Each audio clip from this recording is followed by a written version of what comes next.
startup founder or co-founder, you really can feel alone, you know? And part of Paralex is to really address that. One, clearly from the legal aspect that you're not alone, but also, the sense of community is important, right? To align with similarly situated founders and those who are interested in their success, right? Because it's not just delivering legal services, but it's about delivering connections also, right? And because if we're just delivering affordable legal services, that's probably not enough. We have to provide more than that. And to me, the sense of trust, connection, and community is just as important. And the mission and my belief is where Paralex can really make a difference lies in that space.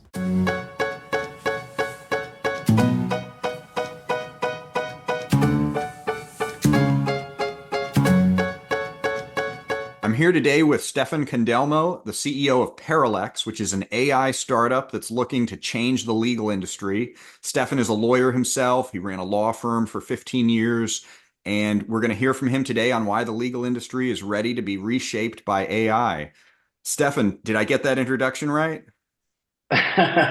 Yes, Will. Thanks a lot. Appreciate being here. I like to describe Paralex as not necessarily being an AI startup, but it is a startup that is leveraging AI to deliver greater access and delivery of legal services for startups, really combining the great efficiencies that we can bring with large language models to the field of law.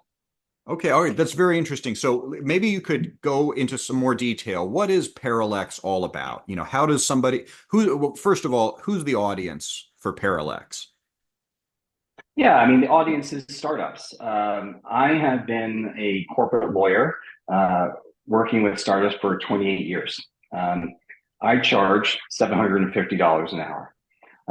And after speaking to so many founders and companies and startups, and that is, they just cannot afford that rate. The legal market is just so based on the hourly billable rate. It's become cost prohibitive for young companies to really be able to get quality legal services. So the thought of Paralex really was to develop this platform that provides a technology-enabled service that combines AI assistance, but with the expertise of actual verified qualified attorneys, which hopefully results in a quarter of the cost, fraction of the time, bringing transparency and predictability to pricing and turnaround that just isn't just available today in the traditional legal business model. I think every startup founder, myself included, has a horror story of working with a law firm and getting a massive bill that they weren't really expecting. Yes, I've heard those stories. I've experienced those stories, obviously, professionally. And speaking to the market in terms of when I was developing Paralex, I was hearing the same story, that there is a fear, a frustration, that they don't know who actually to trust.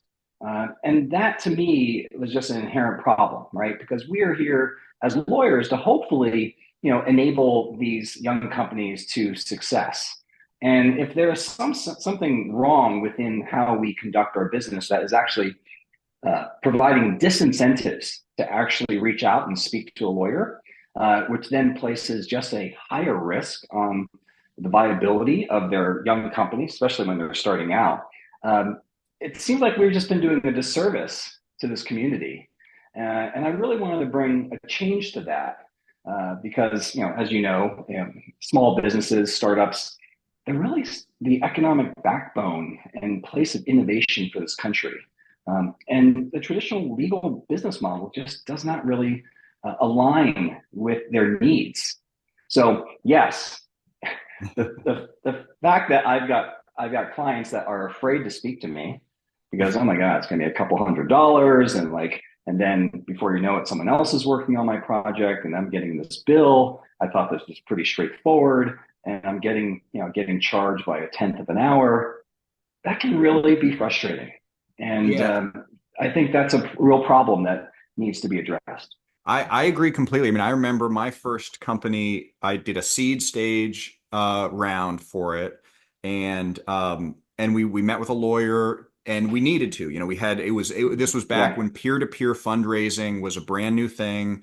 And my startup Yes. was peer-to-peer fundraising, so we didn't know. There are certain registrations you need to solicit donations in different states, and how do you know if somebody donates and they're in Alaska? Does that mean you need to get the special certification in Alaska? And frankly, I don't remember all the Yeah. answers to these questions, but it Right. resulted ultimately in something like a $25,000 charge, which at the time there was some sticker shock.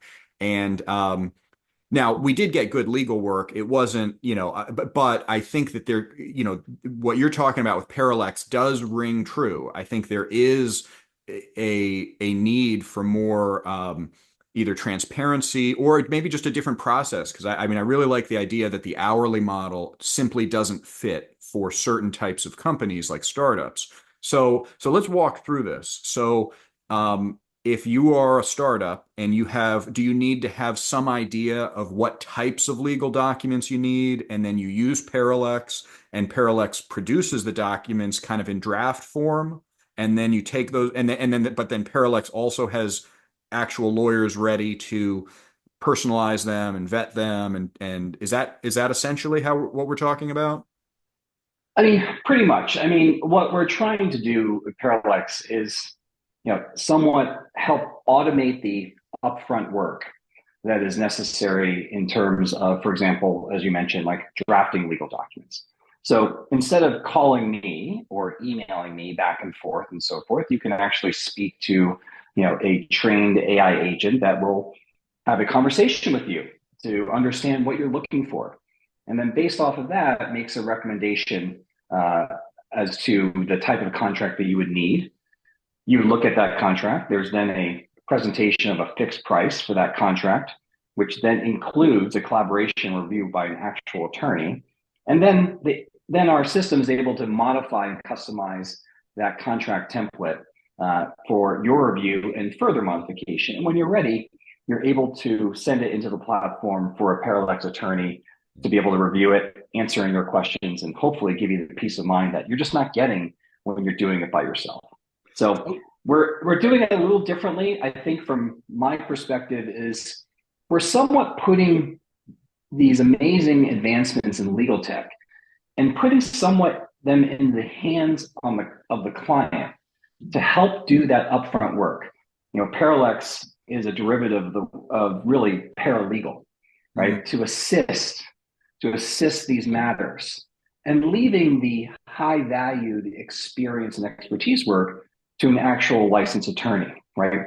So putting that together, I think we can really produce a trustworthy, high reliable product, at an affordable rate with a much quicker turnaround because we're using technology to be able to create these hyper efficiencies in the process.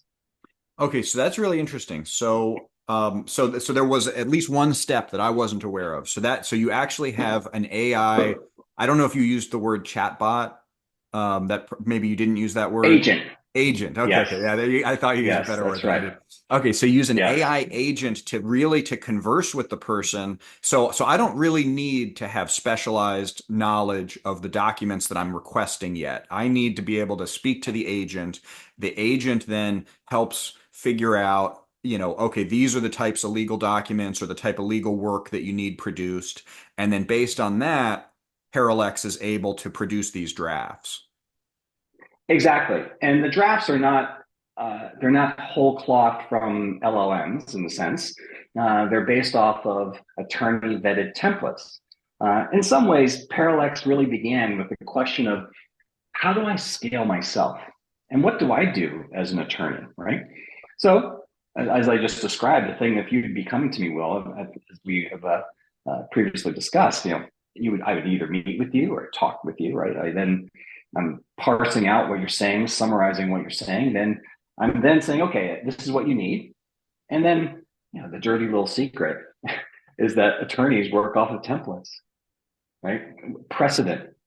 So I'm like, oh, my memory bank is saying this is the type of agreement you look for. So I go into my files, I see if I actually have something that maybe is close to what you actually have described factually or legally, or I may just start with a whole cloth template and then I start working on it. I start customizing it.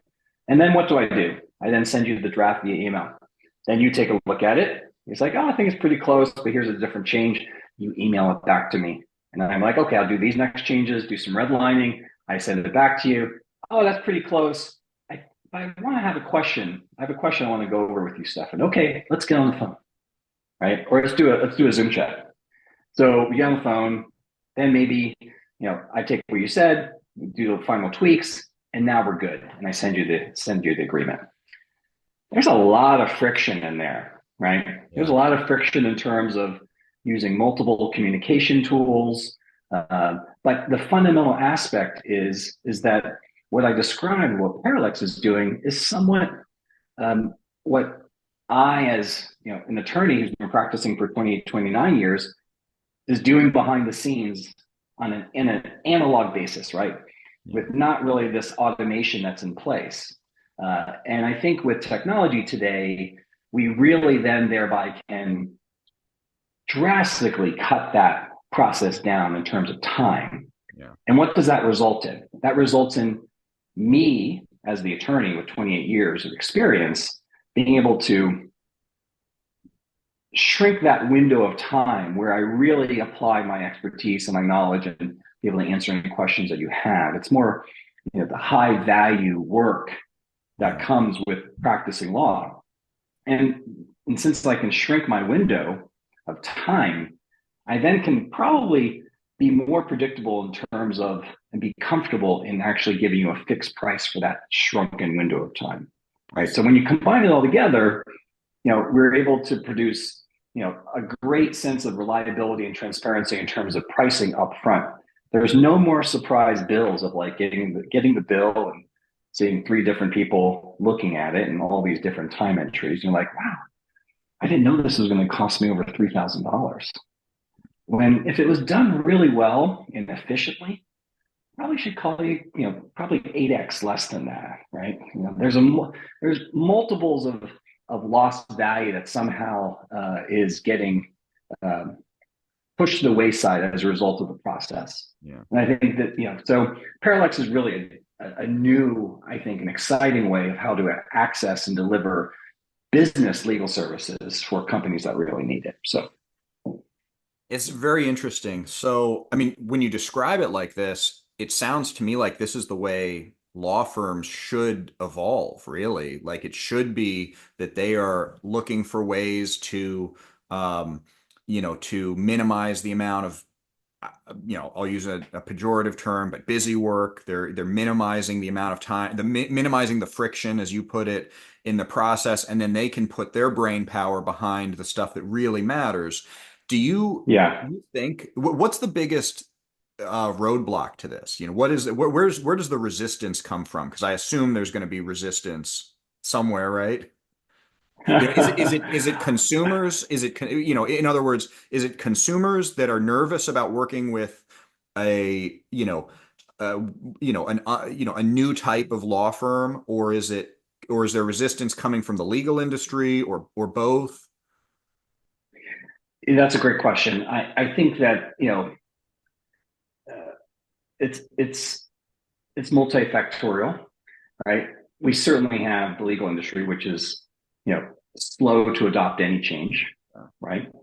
The legal industry is conservative by nature. When you hire me as a lawyer, am I aggressively giving you a rose-colored glass view of your potential relationship? No, I'm actually identifying what could go wrong, right? And hopefully to be able to identify those and plan for contingencies and address them. So we are conservative by nature. Um, Also, the thought that um, these large language models can eventually and likely will be more competent, more knowledgeable, probably even more ethical than the average lawyer. It can be threatening, right?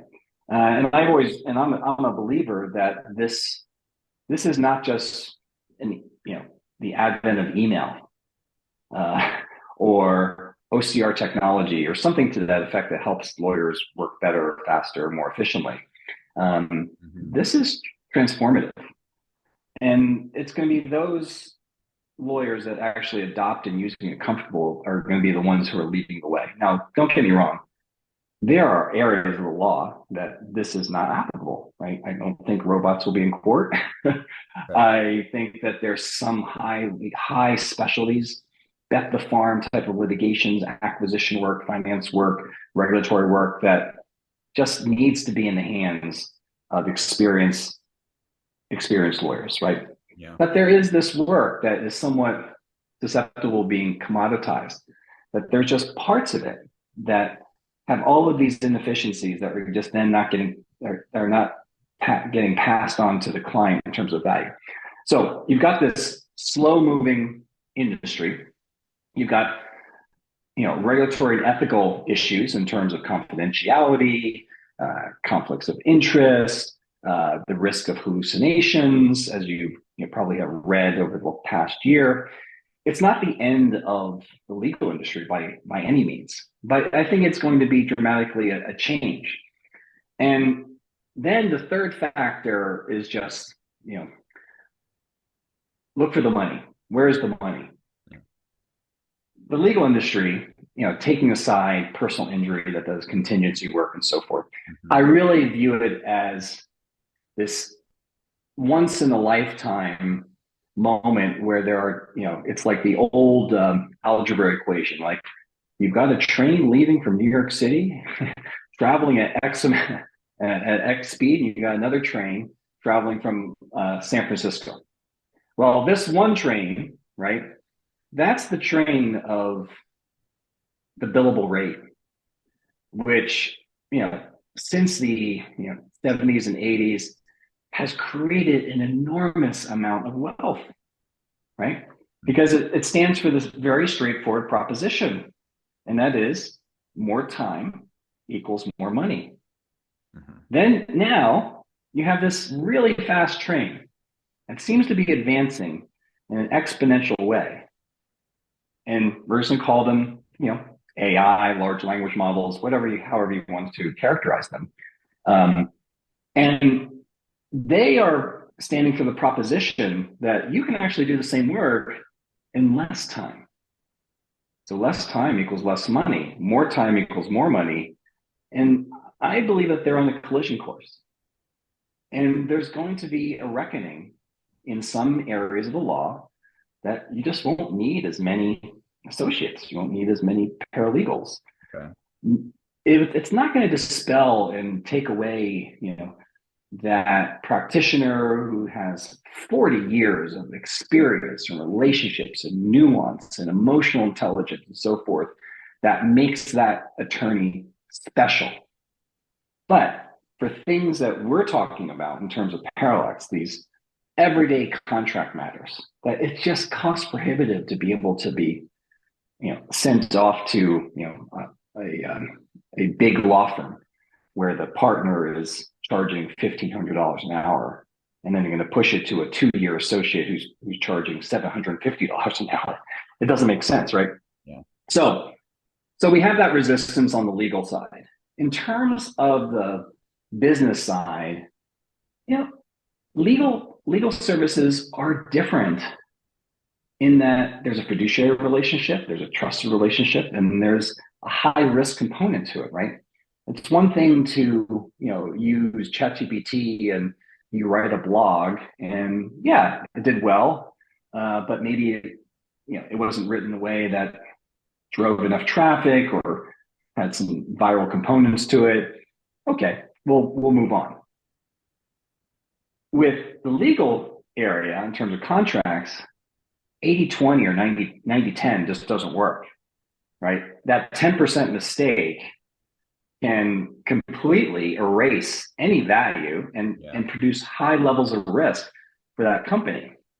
So therefore, you got to be cautious. And when I was talking to folks about Paralex, the first thing they were immediately thinking was like, oh, is this just this black box, this chatbot, if you will? Like, how can I trust that, right? I've decided to leave my company and start this new startup. I'm investing my time and my money, and now I'm going to rely on a chatbot. Yeah. Not really sure. So, with that said, that's when the whole idea of introducing, like, no, actually, it's not. It's actually, there's an attorney on the back end to verify Mm. and to give you that peace of mind, to which then, in a way, eliminating the hallucination risk and so forth of that 90-10 issue. Now, mind you, even humans and qualified and licensed attorneys make mistakes, right? It's just amazing that we think that somehow that these LLMs um, are need to be mistake free when the actual practice of law there is riddled with mistakes. You know, Yeah. so I feel that what we're trying to do is again trying to bring what technology does best.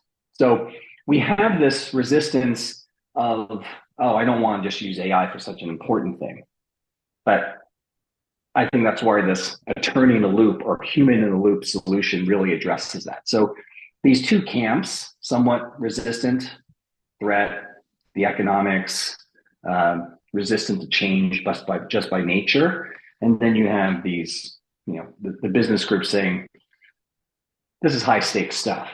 I should be using an attorney, but ultimately, here's the rub: is that the vast majority of every startup founder I spoke to didn't speak to an attorney Yeah. for the very reasons that you and I talked about, right? Yes.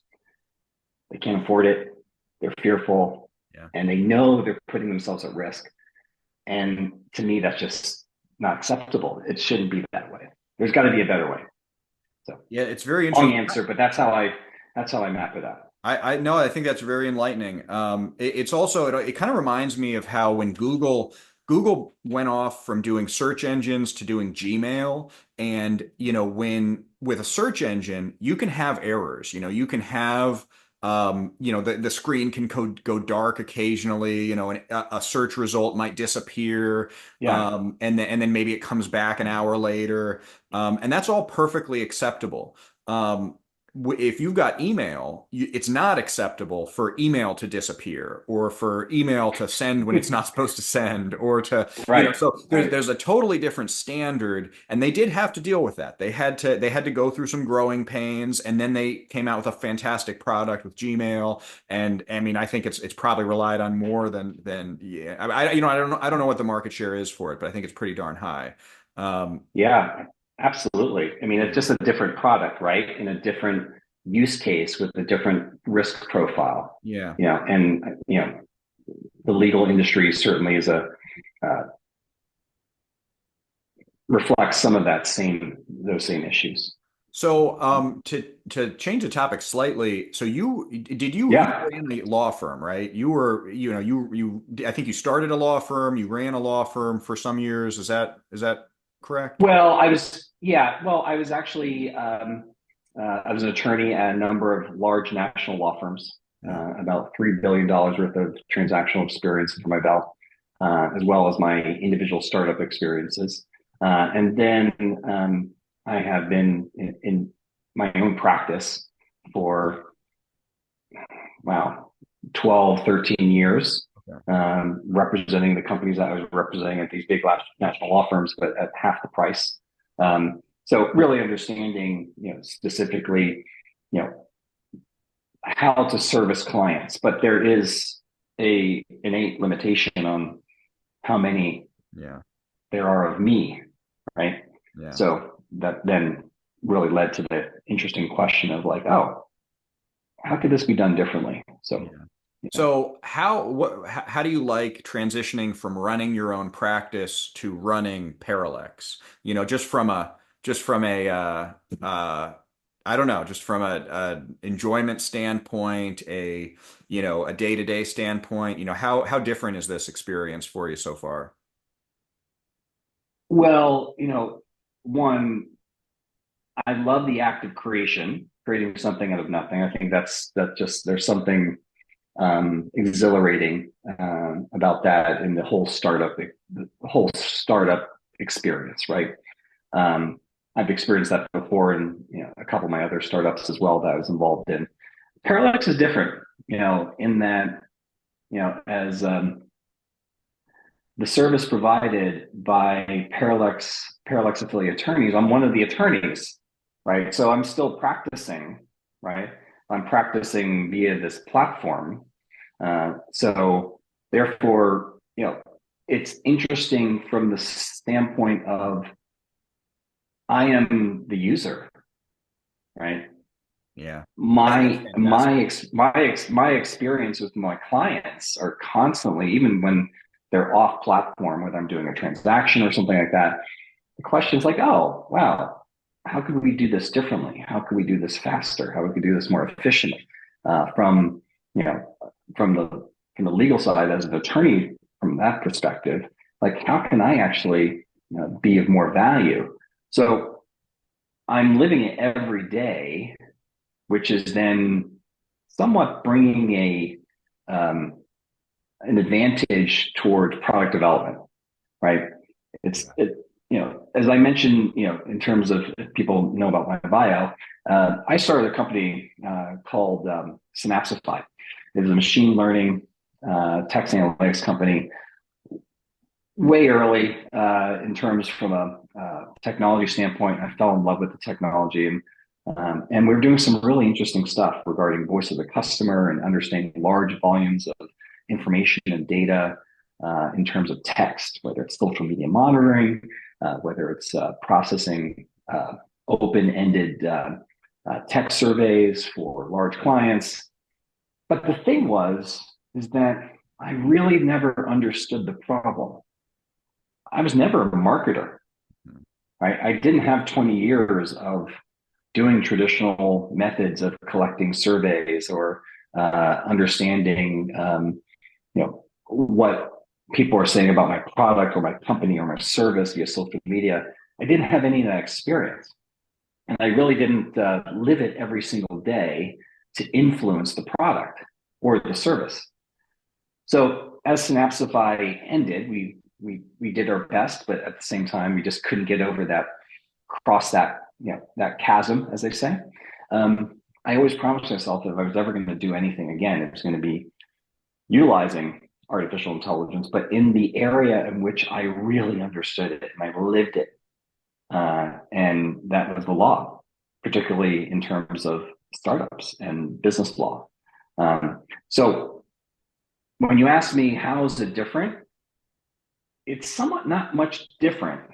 There's just another element of product development, customer satisfaction, but that's part of delivering legal services as well, right? So it's just the technology component of being embedded as part of how we deliver it, which is different. So So I don't know, this may sound like a strange question, but I'm kind of curious. I like strange questions.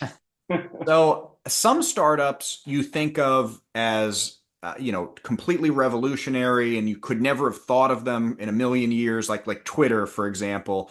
I mean, I know I'm dating myself, but I Mm, remember when Twitter came out, and I didn't understand it at first. I thought it was kind of a weird company, and I was amazed that it was as popular as it was. And I mean, we're going back to I think 2006 when Twitter was new. And then there are other companies where they seem more inevitable, and I'm wondering about Parallax. It almost seems like there's an inevitability um, to AI driving value creation in the legal industry. It's like there's an inevitability where, there are lots and lots of lawyers out there. They're doing a lot of work in an analog fashion, and AI is kind of sitting next to them and capable of turbocharging a lot of the work they do. And so it seems like an yeah, inevitability that, let's say, 10 years from now, um, there is going to AI will be, permeating the business law, and so that you get some of the a yeah, lot of the benefits that you're describing. Is that how you see it, or how do you see it? yeah. I don't think it's revolutionary in the sense that it's something that we never imagined and it's a brand new product or a brand new service. It is a evolutionary in terms of how it's going to be accessed and delivered in the future. Like there will be no AI companies in terms of AI will be just a part of everything that we're doing. Yeah. And to me, the just because it's evolutionary does not mean that it's any less disruptive. Mm-hmm. Yeah. Yeah. It doesn't I have to agree with be that. something like, wow, I would have never thought of, I would have never thought that people would really care about doing 140 characters or less, or I never really thought that people would be willing to, rent out their spare bedroom to complete strangers, right? Great point. Yeah. I mean, and to me, that's just another area of a different type of innovation, Yeah. but there will be areas of industries, and I think the law is included, which is more evolutionary, but equally as disruptive. Mm-hmm. Yeah. So, so how have you put together Paralex? I imagine you have investors, you've got Yeah. a team of some size. Like what does the company look like today? Yeah. We're a small team of less than 10 employees. Um, Thankful, one, I'm a solo founder, which has its own challenges with I it. agree with that. Um, Yeah. yes, as you Yeah. know. I've been in both positions, and yeah, it is being a solo founder can be challenging. Yeah. So I've really surrounded myself with, some great advisors, and one of my advisors was a former investor of my former company, and he, keeping him up to date, said, "Hey, what are you working on?" And I was telling him about this idea that I've been working on. He goes, "Oh, wow, that's really interesting." And Parallax was in the first iteration was just me exploring, you know, how these LLMs could provide different value. So I just built um, my own little homemade solution, utilizing it for my own work, as well as just making it generally available to folks. And we had a couple hundred people using it. But I knew that there wasn't really a viable business model there. Like it was an incomplete solution. But my advisor and former investor and dear friend Jonathan Pirelli of 45 Ventures was just keeping in touch with me, you know. And in late 23, I had this aha moment. I was at the gym and I was just contemplating, like, how do I do this? How do I provide value without having the regulatory issues of the unauthorized practice of law, because there's some aspects of software not really acting as a lawyer, but not being licensed as a lawyer. And I was always trying to figure out how to get around that of like, oh, how do you not run into that issue? And I just came to the conclusion, like, why am I trying to run away from that issue? Mm. Why don't I actually embrace it and really be able to deliver legal services that are technology enhanced? And I was so excited about it. I went into this room. I don't know if I think you're familiar with CrossFit, right? Where they either have the blackboard or the whiteboard of keeping, putting out the daily wads, and it was empty. And I erased the whiteboard and I just started sketching out this workflow. I said, I think I've got something. And I then took a picture of it and I sent it to a few people that are close to me. And I said, I think I figured something out. And they're like, oh, let's talk about this. And that's when I decided, I'm not actually going to, I'm no longer going to do this alone. I'm going to build a team.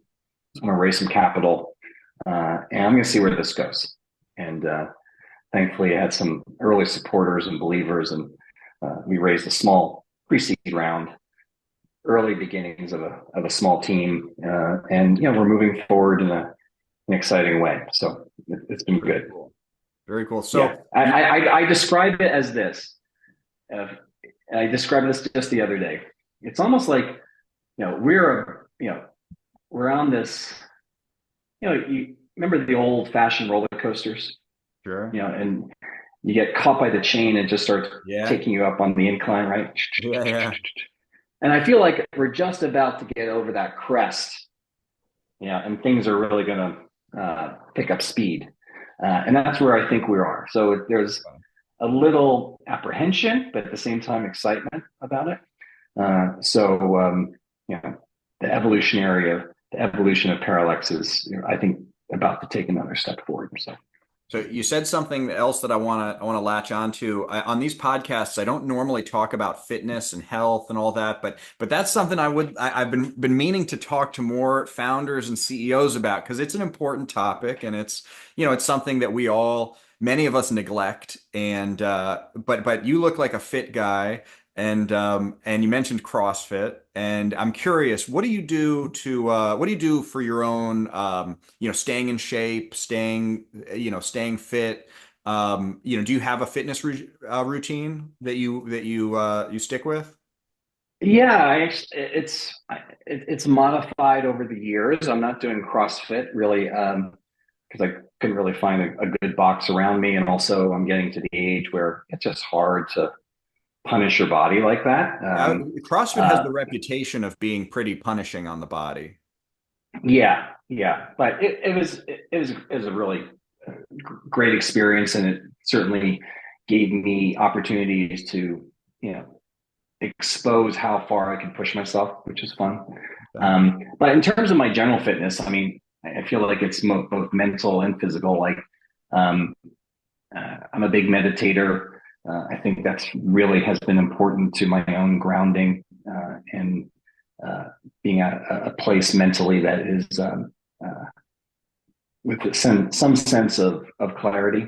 For my physical health, I'm thankful that I still can work out, and primarily through strength training. I think, as all the studies are showing, strength and Yeah. is somewhat the key to longevity. Yeah. And then some cardio. I've been getting into some rocking, as we discussed. That 35 or 40 pound backpack, as we're like walking our dogs up the hills here in the hill country here in Texas. 40 pounds is So really trying to make it a part of it. Yeah, that's getting to be pretty heavy, I feel like, because like a 45-pound plate that's pretty heavy, especially I'd imagine. I've never done rucking before. I mean, I love, fitness and there's a variety of Yeah. things I like to do, but I've never tried rucking before. But it strikes me that 40 pounds, that would get pretty heavy pretty fast. Yeah, after the first mile, it's like, oh, I'm feeling this now. So, but Do that's, you start do you it start feels a lot good. do you start a lot lighter than that when you're new to rucking, I would imagine? Yeah. Actually, when I was first starting, when we were doing it, probably like 25 pounds, 30 pounds, 35 Okay. pounds. I don't think I'll go up above 40. It's not like I really need to do that, but I don't enjoy, um, like hit work or, somewhat boring cardio. you Yeah. know so I can actually go. The beauty of rucking, is, you're really walking, but as a result of the weight, and then when you add it to some hills, you're able to get into zone 2, right, which is one of the keys, for heart health. Yeah. So versus being on the treadmill and running, which is not great for my knees, and my ankles, and I just don't enjoy it as much. So, being with my partner Dee, and we're walking the dogs, and our neighbors are like, "Oh, there they go with their backpacks," and they'll be back in an hour. Yeah. But yeah, it's a nice Okay. little hack to get some good work, and also some strength work on your legs, right? Because you're going uphill, and Sure. you've got 30 pounds, 40 pounds on your back, Yeah. and plus the zone 2. So it somewhat hits. It checks all the boxes. Interesting. So I'll have to give that a try. A lot of what you've said rings true for me as well. I need to do more zone 2 cardio. And for those listening who don't know what zone 2 is, I I don't know if I can define it super well, but it's exercise that you can talk while doing, but I think so it's not Right so at the hard. edge. Yeah, right on the edge, exactly. So Right. you're not quite panting, you're not quite mouth breathing yet, but you're Yes. trying to get kind of close to that. And That's that, right. It's a little hard to talk, but you can still talk, you know, and and basically that it raises your heart rate enough for a sustained period that it's very good for your heart, but it doesn't that's right. overtax you. That's right. That's right. All right. That's right. That's my Yeah. amateur. Yeah. That's my attempt at the explanation, I think. So I think, Yes. I think it's pretty good, you know. okay. All right. I like that. I'm certainly not an expert on it, but yeah, So I've enjoyed it. and you feel like you're spending enough time with your health. You're not, you feel like whatever it is you're doing, you're making enough of a commitment that you're staying in good shape, it sounds like. You know, certainly making a priority. There's Yeah. certain weeks just because they're just so busy, with everything that's going on. Starting a company can preoccupy you, Sure can. but making the time to do that, and uh, thankfully, I can take care of some things here at the house, and not have to really completely derail my day to take care of myself. So, So so, so what type of a weekly commitment is that? Just there's a lot of CEOs listening who probably don't prioritize their health yet. And so are we talking 3 hours, yeah, maybe 3, 4 hours a week, or maybe more than that, or less? yeah, yeah, no, I'm usually working out minimum of 4 days a week. Okay. Usually like subject to the weather. Some Sunday morning type of ruck, Yeah. uh, like a 2 mile ruck or something. And if I can get a fifth workout, usually that makes me feel really good. When there's a few days when I just have not taken care of myself, I start to feel it. Like, oh, I'm not making sure that the base and the foundation is being taken care of. Yeah. Yeah, so minimum of 4 days. Yeah, I don't sleep super well if I don't get some kind of activity level. I need even Yeah, for the week. Like I can go a day typically where even if I don't exercise, I'm still going to do some stretching. I'm still going to kind of move a little bit. If I don't do anything, then I feel like I have a lot of trouble sleeping that night. yeah, yes, absolutely. Yeah. Add some cold plunging into that. Add some dry sauna. You got the Oh, you do recipe it for all. success. Yeah, you do it all, I see. Okay, I like it. Hey, there's only so many weeks, so many years left. So gotta make sure we're paying it forward there. Well, hopefully some folks listening will be inspired to start some cold plunges and maybe some rucking. Yeah, yeah. Well, I think I probably listened to too many podcasts, but that's okay. So in the especially here in Austin, right? Yeah, well, no, I agree. It's Joe Rogan's town now, and so I feel like Peter Attia, Tim Ferriss, Lex yeah, Friedman, they're yeah, they're all everybody, here. yeah. Yeah, yeah, Well, very cool. So I'm in the show notes for the episode. I'm going to put in the URL for Paralex. And are there any other places where you want people to connect with you, or reach out if they listen to the podcast and want to connect? yeah, yeah. Absolutely. I mean, just please connect on LinkedIn. That would be wonderful. That's usually the place where I'm at, and happy to talk to anybody who's either interested or needs some help that the Parallax business model can really align with their interests and their current needs are. So that would be fantastic. Well, thank you so much for being on Road to CEO. This has been an enlightening uh, episode, and I look forward to following the success of Paralex. Thanks, Will. I really appreciate the time. Thanks for the opportunity. It's awesome.